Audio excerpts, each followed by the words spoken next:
Happy new year 2025. இந்த 2025ஓட first tips super tips சொல்கிறேன் கேளுங்க. நம்ம ஏடிஎம்லேருந்து மாதந்தோறும் ரூபாய் எடுத்துக்கொண்டு வைப்போம். ஏடிஎம்மில் எடுக்கிற ரூபானாலே ஃபஸ்ட்டு 500 நோட்டாக தான் இருக்கும். அதை எடுத்து பர்ஸில் மொத்தமாக வச்சுட்டு ரூபாய் தேவைப்படும் போது 500 ருபீஸாக எடுத்துகிட்டு போயிட்டே செலவு பண்ணிட்டே இருப்போம்.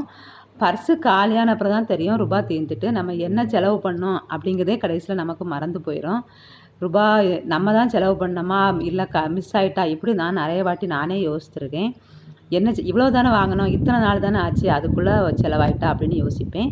அதுக்காக இந்த வருஷம் சூப்பராக ஒரு டிப்ஸு ஃபாலோ பண்ணலான்னு இருக்கேன்.